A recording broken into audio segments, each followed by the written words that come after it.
Hey, hello everyone. As promised, after my world record of Age of Empires, I promised to make a video series about how I beated the game so quickly and yeah, what I did to manipulate the AI and to deal with all the RNG in the game. Well, so this will be the first video in this video series, and I will cover the basics of the game and what tricks you can use to, what I said, manipulate what the computer does, just to make it go really fast. So with this video I hope to inspire some new speedrunners, so we can get this leaderboard full with new players. Hopefully they can get like sub 10. Sub 10 is, well, quite doable if you follow the things I'm going to tell you in the upcoming videos. So yeah, hope you enjoy, and let's start.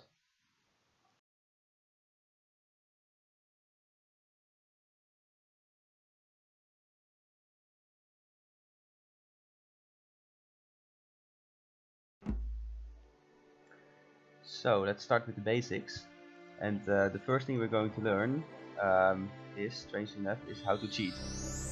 Well, don't call it cheating yet. We're going to use this to make it easier for ourselves. If we want to test out some new strats, it's very easy to use some cheats and see how, for example, computer reacts. So the reveal map cheat is very handy, and also the no fog cheat comes in handy too. So you can see how everything on the map responds to what you are doing. And of course you can use other cheats, so getting more food, getting more food, whenever you need it, just to find out how the computer just come up with new strats. Alright, movement. Sometimes in my videos you can see my units moving around on their own, it seems like, but you can use the map to move around.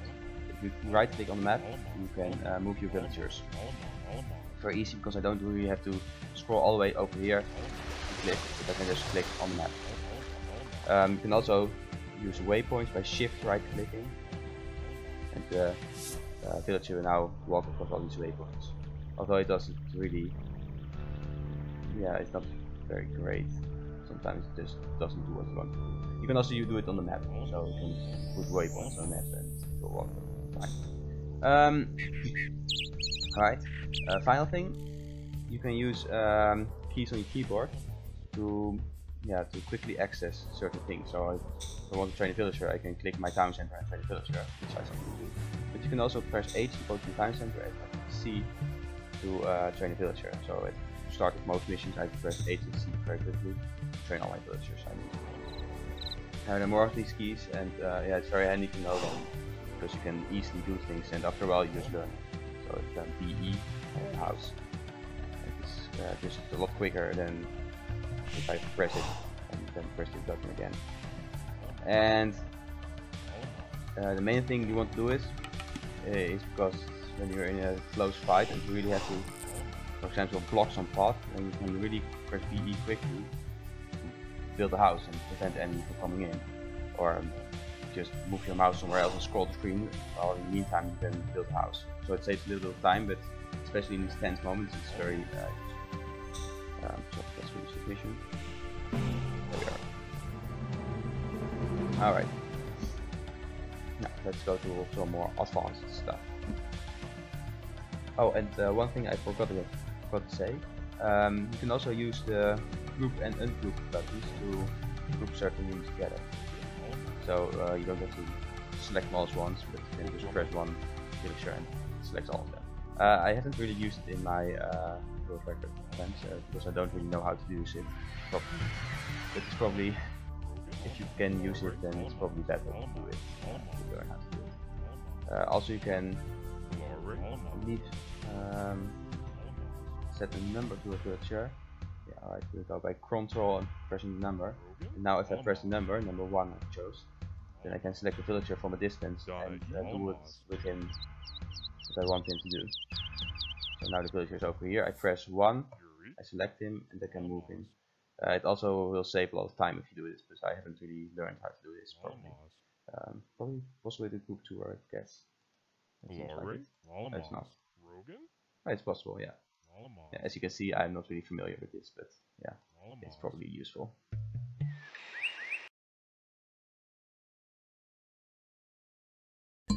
So let's continue with how to actually play the game. First thing I want to say is that I'm going to show some examples. So for this example, I've chosen the mission of the 4 Emperors mission, so I have to destroy Wonder and protect my own Wonder, etc. It's just an example. It's more general than this. All the missions where I'm supposed to do. So, going to look at how to build an economy. When you first play Age of Empires, you want to play it safely and build all the things you need. Train a couple of villagers, and then you go next stage. However, that's not what we're going to do this time, because we want to really focus on the mission objective. We're not going to train a couple of villagers and then go next stage. So if I get some food. So now I have 4 villagers. Come on, get it. Yeah, alright. Still cheat is active. This is not what you want to do. You want to excuse me. Train all your villagers and then age up. Because if you have all your villagers on the map, you can during this age up, but now it goes very quick because of cheat is activated. During this age up, you can still collect stuff. Well, if you first age up and then get villagers, you can't collect during this time. The only reason to age up earlier than that, to train villagers after your age up, is if there's a really good reason you have to go next stage. Of course, you have to get some defense, for example. So in this mission, I have to defend my Wonder. So after a couple of minutes, I really have to go next stage because I get more advanced units. However, I know when enemy attacks. I mean, I've played this game quite a lot, so I can tell you that you have quite a lot of time before the Brown attack your Wonder. So you can train up to 36 villagers. You have to experiment a little bit with that, and then you can go next stage. And this time, at this way, this saves a lot of time just to get all your villagers early. Also, you should not only try to finish as many villagers from your town center as possible, but if you have the resources, try to build another town center so you can train villagers from 2 town centers at once. This time I can't because I don't have enough. I'm not advanced enough to build another town center, which is Stone Age. However, there is a sea, and you can build a dock. So you can also build a dock and get fishing boats from that. So you can gather resources even quicker. So that are the 2 things you can do to speed it up even more. Just train villagers from multiple town centers, or build a dock and build fishing boats. Make sure that there is fish nearby and you build your dock in a good location. So I usually try to build it over here in this place, so I didn't build it in the right place. These are just these minor things that you will learn to optimize things. So I will now show you a video of how I do this mission normally and try to get my economy up as quickly as possible, and I will probably speed it up because it will be very boring. See 10 minutes of me playing the game. Alright, here we go. Hope I can remember to do this. Quite a while that I played this game.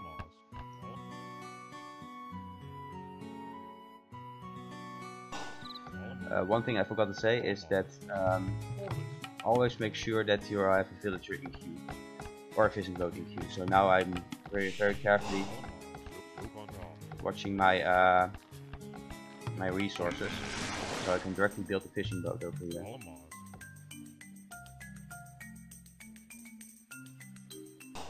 One thing to use as a little trick is that if you have 5 villagers on food, you can get exactly 50 food for a new villager once your villager is trained.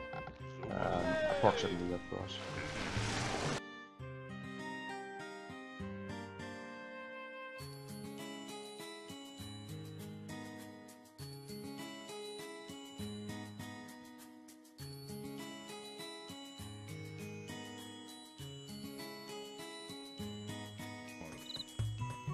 Alright, next age. So this is already quite okay. One thing I missed is that one thing I did wrong is building my barracks over here. Barracks needed for getting new buildings for the next stage. But now it blocks my villages, so it's one thing I could have done better. Stop here, finish over there. Whenever you're in doubt, should I build a new storage pit? Because well, it's still very close to this part, or should I build a new storage pit over here because the trees are already cut out a little bit. Try to always build new storage pits. It really helps. I try to work it out mathematically, and it's really beneficial if you build a storage pit. As you can see, I already have almost enough food for the next age up again. Hopefully, and ideally I have exactly at the right moment I have enough food. Alright, now age up, and you will see that I will be exactly in time to defend my wonder. Next age I'm going to build some stronger units.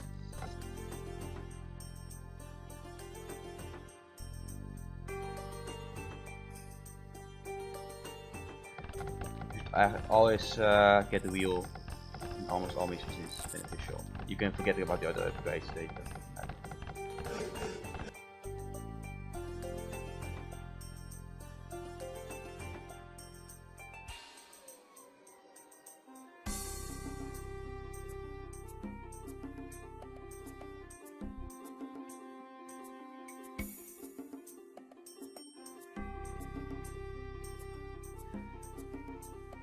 So as you can see, I was in time to save my wonder. Was even close to losing it. And I built another town center so I can save more villagers for this final part. Although it doesn't really matter at this point anymore.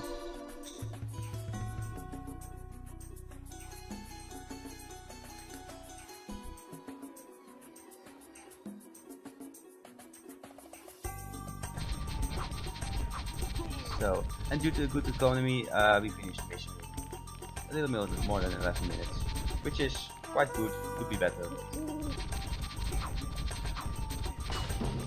Alright, there it is.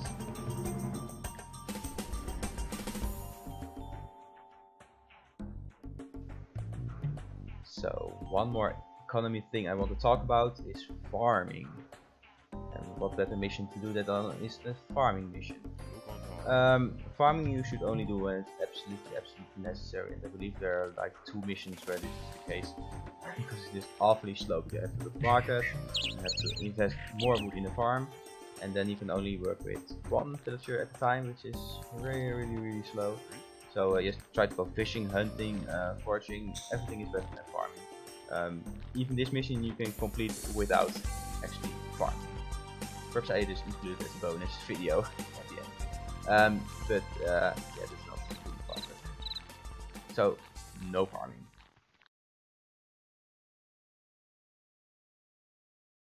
So, let's now take a look at how the enemy behaves. What I have here is the Birth of Rome mission, with a lot of enemies on the map. And yeah, what I want to show you is when they attack. So what you can see here is some green units, they're sitting idle over there. The green villager. Now watch what happens if I attack it. There they come. So now they're attacking the yellow villager. What happens? The yellow come. Now they're stopped. They were moving. So there are different ways the computer can react to your aggression. And it's really different for each mission. In this mission it's even more strange. The red units are just coming at you from the start, so I can start this for my saved file. And the red units are just attacking me. I didn't do anything to them. They're just attacking automatically. It's broken in. But the green only come if you attack one of the villagers. Sometimes you can use this to your advantage, so you can lure these units away. And in this mission we don't want the green to come after us. So the usual way of doing this is we won't want to attack villagers, so I set everything to neutral. Sometimes you can even set them to ally, and they won't attack villagers. And they sit over here. And you can do whatever you want in your base now.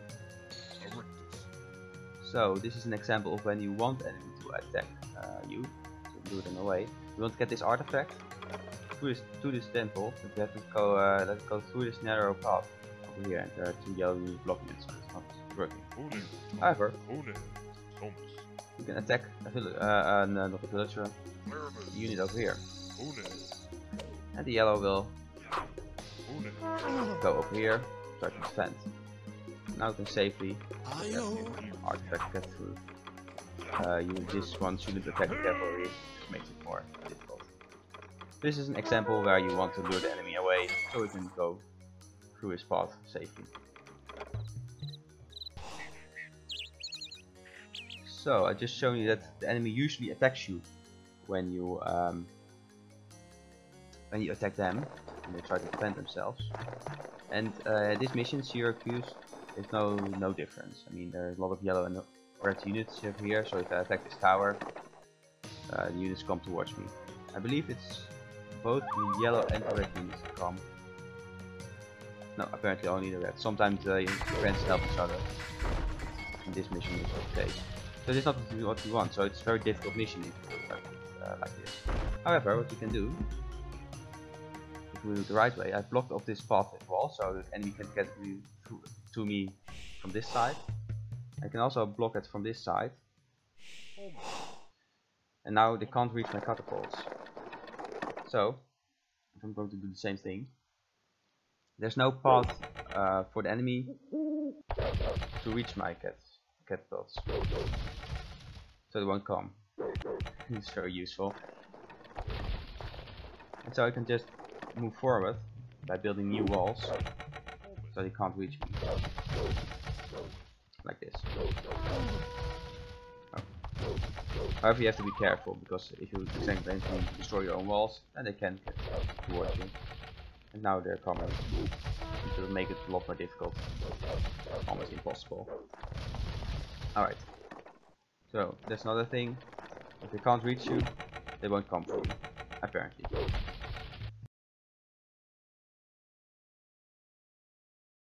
In some missions, the AI is programmed a little bit differently. So in this mission, they're programmed to be aggressive. So they, this is the 11th tutorial mission. They program to send a transport ship to your island if they find you, so they can attack you. So what I did is I explored a little bit over here, the yellow island. And what I'm going to do, it seems a little bit strange. But if I reveal the map, then it's suddenly quite clear why I do it. So I built a house with some pieces of wall. You can also do it without these pieces of wall, but it makes it, something else will happen. Now the transport road goes towards this island. The yellow and the red are allies, so red can also see this house over here. And oh, they don't like this house, so they're going to attack it. And they sent the transport boat over here. If they find my island first, the transport boat goes over here. It's very deadly, so that's why I do this. Unfortunately, the wall gets destroyed. Usually this transport boat gets stuck because of these pieces of wall are over here. And yeah, it's just 5 units that are just idle over here, and you can destroy the transport boat and kill 5 units instantaneously. And now they're trying to return because they found out there's nothing to fight on this island. It's very pathetic. So after this transport boat reaches the shore, it returns to pick these guys up. And perhaps then it attacks me, especially if they see my buildings over here. So that's another thing, if the enemy sees your buildings, in some missions, if they see your buildings, then they attack you. And this time you can use it to send them to the wrong island. So this is another mission that can be very quite annoying if you don't know how it works. Because I shall return, so I have just returned to this island and or went to this island and I have to return over here to kill the red army. So now I'm safe over here, but if they send anything on this island, I'm completely dead because, well, they have lots stronger units. So sometimes they attack and sometimes they don't attack. Why is that? Well, it's the same thing that I've told before. If they find you, then they will kill you. But if they can't find you, then they won't send their boat over here. So after a while they will build a fishing boat, and this is the most dangerous fishing boat in the entire game. And usually they build the harbor around 7 minutes. So let's fast forward.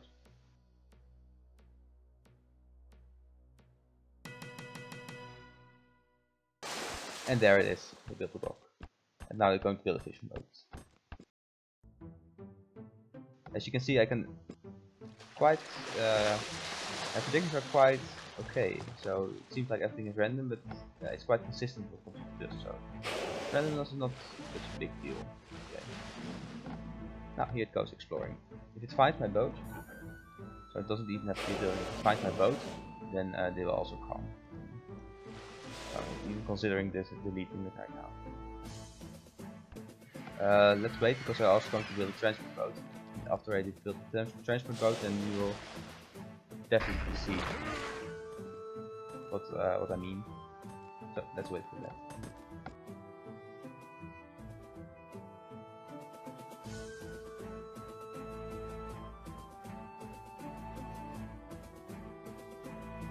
Alright, there it is. Now it's just sitting over here doing nothing. And let's see what the fishing boat is. The fishing boat is exploring over here. After a while this fishing boat stops exploring, so it hasn't found my town, so I'm safe right now.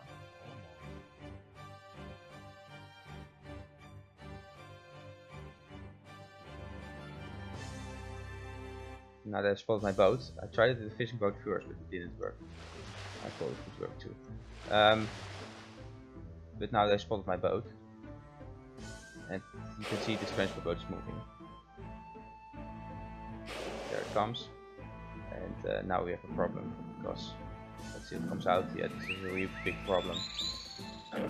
Well, they kill themselves directly, but usually it's a problem. You have your base right here.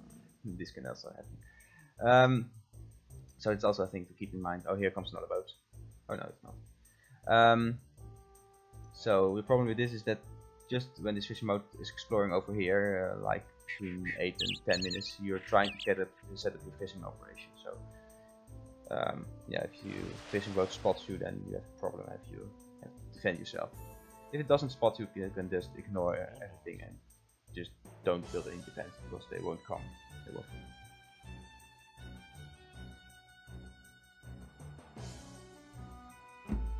So now that we've learned how the enemy moves, let's learn how our own units move. As you can see, over here I have a unit, and red has no army left, so if I attack a building, then the villagers will come to defend. And you can see this guy is very dedicated to his work. I asked him to do this for this town center, and even though someone is just attacking him with some weird kind of bone thing, I never really know what it is, he still keeps attacking the town center, and he's just dying. Which is a problem. So if I'm going to micro my villagers over here, because I have to do stuff, you know, that game you have to do stuff, then in the meantime he's dying, while I'm thinking, well, my army is much stronger, so I will win. So this is not the way you should do it in this mission. Sometimes you want them to be dedicated to their work, but not this time. This time I just want them to kill the villagers, and then if that's done, kill the town center. So how should I do it? I should just move him over here, but not click the town center. He will automatically go to the nearest building or villager to kill it, because the diplomacy is an enemy, so he will kill everything. So now you can see I'm not doing anything. Villagers will come any moment now. Why aren't they coming? Right now he's killing the villager. I'm not doing anything. Now he's fine on his own. Now he's killing the villager, so I can do stuff over here. If he is attacked, well, then he kills the villagers first, and then he continues his house. Exactly what I want. I wanted the problem, I believe it's during my world record, perhaps the previous attempt, that I lost almost 5 minutes because Caesar was almost killed because I asked him to destroy town center, and the villager just killed him. The villager killed Caesar. So it's very sad. Luckily I managed to notice it in time, but you can really do so. Not in the town center, and now he's attacking it by himself. Another thing is that if you put it on neutral, neutral means that he isn't going to attack anything. except enemy, not villagers, but military units. So if there's some acemen over here, then he will kill them. It's villagers and buildings he leaves alone. Sometimes you want it, in this time I don't want it. I want to check those. What I have here is a situation where I don't want to attack anything. So I have some, my walls are breached and I have to repair them, so I don't want these catapults to do anything. So I can move them around, depending on shooting. But what if I want to do something else? Well, what I can do, I can attack round. Now they're focused on this spot. I just pick a random spot and this will keep them busy. And now I can select my villager to do whatever I want over here. But now they won't attack this building. I don't want to attack the building because then it's a bit bad. This is not really a good spot because there is a possibility that the yellow unit will walk over here and get attacked. Another option is just put everything on ally, but yeah, if you do want to attack something then you have a problem, so I rather just use the attack round option for catapults. It's very useful. Here's another case where I don't want my units to attack buildings randomly. In this case, I have these swordsmen over here. They want them to go inside, to stay over here. I don't want them to attack towers. These towers are distracted now. Later I will explain how this tower distraction works. But if they attack a tower, then they're not distracted anymore.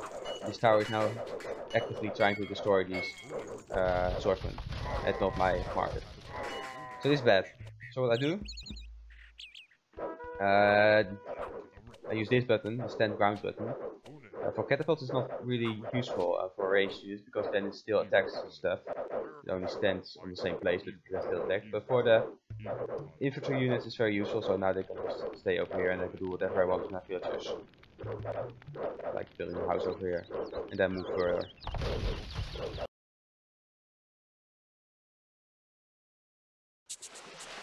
So let's talk about a whole different thing. In many missions you have these towers that try to kill you, and often you don't really want to deal with them because they have a lot of health and it takes a lot of time to kill them. So what you can do is distract them. So now I built a town center over here. You go in outside. Alright, they died, no problem. If you want to do it properly, don't let the villagers get killed, you want to save them all. And now they're focused on this town center. They always have one thing they focus on, and if they for some reason get distracted, then they start killing all the things. Now they just keep destroying this town center. And I can safely collect stone with my villagers, and these towers will do whatever they want. They just attack this town center, and yeah, they don't attack my villagers, so I'm completely safe over here. Town center has a lot of health, so it's not a problem. Also this tower over here, so I can distract it. Villagers can let them go away. I don't even have to finish this house, so you can just keep building over here, and the tower will just keep attacking it. Very nice. Be careful though, because what happens if you're in battle and lots of things going on, you have to get your units. And for example, leave an aceman over here, it automatically attacks it. No. And now the tower is attacking the aceman. So this is what you don't want to happen. Because now if I kill my aceman, the tower goes attacking my villagers again. So distraction is no longer working this way. So keep it in mind. One way of solving this is just to put it on neutral. I think then they don't attack the towers anymore, not really sure. Or also in ally if it's really necessary.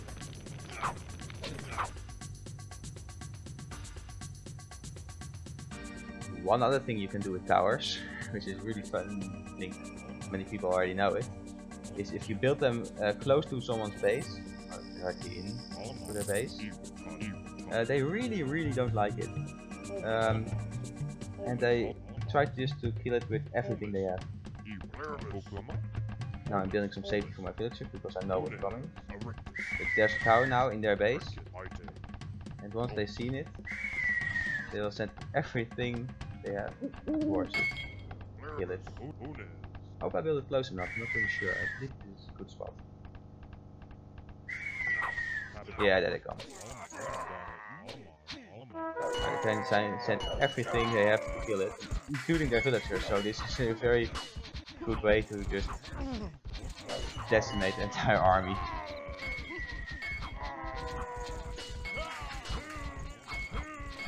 Of course you should have something around, because these villagers are not very strong. So if you have 10 of them attacking the tower, they can take down the tower. So you have to have some units around to make sure that it doesn't happen. And this is how you, well, completely wipe off every unit they have very quickly.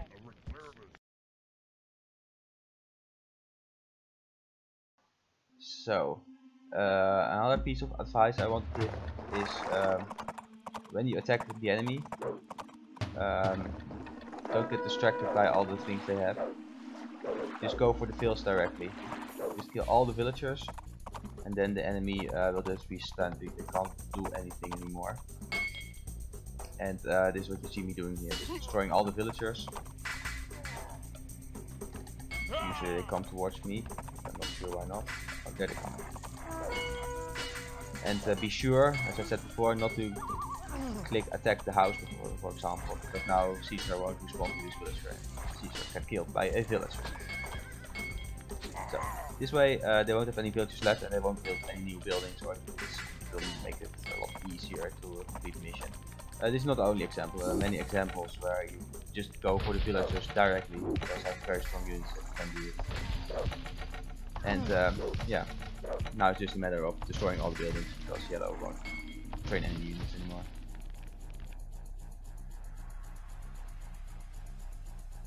So let's talk about something completely different. I want to talk about how artifacts and runes, how they work. There's an artifact over here, but there's a brown unit guarding it. The first time you see an artifact or a rune, it will automatically become yours for a very brief moment. So you can see it turning blue for a quick second, or a split second, and then it turns brown again, because yeah, there's a brown unit over here guarding it. So knowing this, you can first first try to kill this unit by attacking a piece of wall over here. And to be absolutely sure, I'm going to attack the piece of wall. As you can see, this unit is killed. Now if we move forward, now it's ours. So because I saw it for the first time, it instantly became mine. And because there was no unit defended, yeah, it's still blue. And this saves a lot of time, because now I don't have to get all over. Now I don't have to walk over here, go this entire path, capture the artifact and bring it all the way back. I can directly bring it back. And of course there are also missions like capture one artifact, and then you only have to spot it for a brief moment and it directly becomes yours. In almost all missions. In all missions indeed. So that's good to know. And with runes the same thing applies. So when we know this property of artifacts and runes, it's actually a good thing that artifacts are not seen just till the moment that we really need them. So this time the moment when we really need them is when we destroy this unit, because now it stays ours and it doesn't get recaptured. And of course there are also missions like capture 3 runes, something like that. And then you want to wait with seeing the final rune exactly at the moment you already have 2, so you select 2 runes, and then you see the last one, so that you can capture it instantly.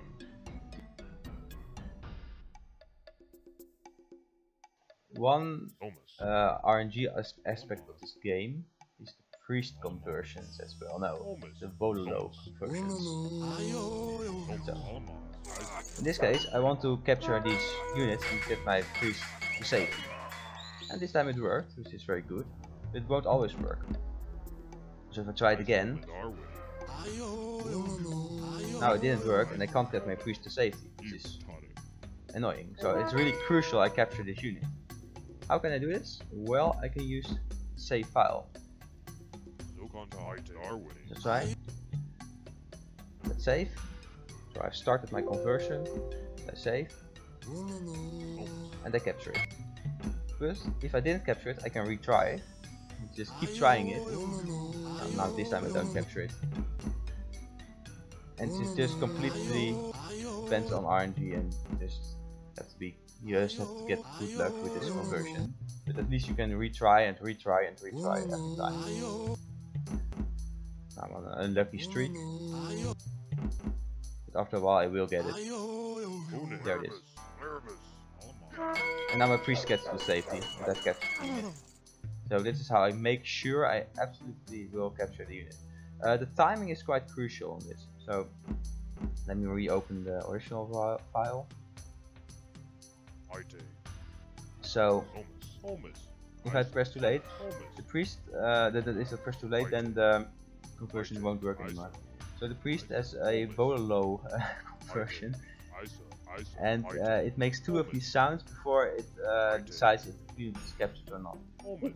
So I want to save before it makes the second sound. So this is still the first sound. I save, and that's the second sound. So let's do it again. And if I do it like this, then I'm in time to get it. Alright, this time I didn't save my priest, but I hope you get the idea that yeah, when to press the save button. By the way, if you have saved the game and then loaded the game, so let's load the original file. If I now press restart, it will always restart with this file, so I can just press restart once I load it once. So if you save it doesn't work, you have to load it and then it will automatically reopen if you press restart. So one more time. Before the second sound, in the first low I save it. I didn't get it. I load once. Oh, I got it. But if I didn't get it, I can now press restart because I loaded my saved file. Restart. And I can just press restart, which is a little bit quicker than pressing the load and selecting your file.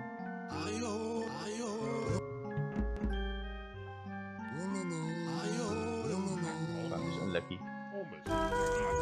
And while I'm getting defeated, I would say this is something you should really play with a little bit and just get a feeling for what the timing is and when to press the save button. But it can really help because I can now control whether I will capture a unit or not. I can always capture it if I really want it. I just restart a couple of times. Alright. So this was almost everything I wanted to say. In the next parts of the series, I will go into detail about some of the missions, how I did some specific tricks. Yeah. The last things I want to say is, well, if you want to come up with strats for a mission, try to be very creative. But also, for example, this mission, try to use only the resources you get at the start and try to collect as few resources extra, because everything you have to collect takes a lot of time. Also use the army you have at the start, because yeah, you can training new units also takes a lot of resources and time. So if you watch the video of this mission, when I do this mission, I try to only use these units and only use the villagers I find over here, and almost don't collect any resources. So for example, you can use the stone to build towers, to build pieces of wall, which can help you. So if you have some stone in your inventory, yeah, just build random pieces of wall can sometimes help block the enemy or something like that. Yeah, and I don't think the strats that I used so far are really perfect. There's still room for improvement. So yeah, try to be creative with strats. So for example, in this mission, what I managed to do is ally the red, because you can ally them in this mission, and then send a lot of priests inside their base, capture every unit they have while they're still allied, so they're like Because when you walk in between priests, they don't really care about it. But when you attack them, they become enemy. Because but if you have so many priests around, you can capture all their units and kill them from inside. It's just like 4 minutes faster than building a wonder and just let the timer run out. So that's an example. Just try to think creative and come up with new strats. They don't always work. So for example, what I tried, what I came up with that didn't really work is on this mission. I'll show you. Just to somehow walk inside with your villagers and just build a barracks over here and train your units over here instead of training all the units over here, because your mission objective is to get a lot of units here. But it's too difficult, I think, because of all these things moving around. But you can think very creative, and if you really want something to happen, then there's usually a way to make it happen. Although it's not always faster, but sometimes there's a way to make it happen. So yeah, that's what I want to say. Yeah, think creative, and hopefully this video inspires some people to hopefully this inspired some new runners to also try to speedrun the game and get some more people on the leaderboards. Would be very, very nice.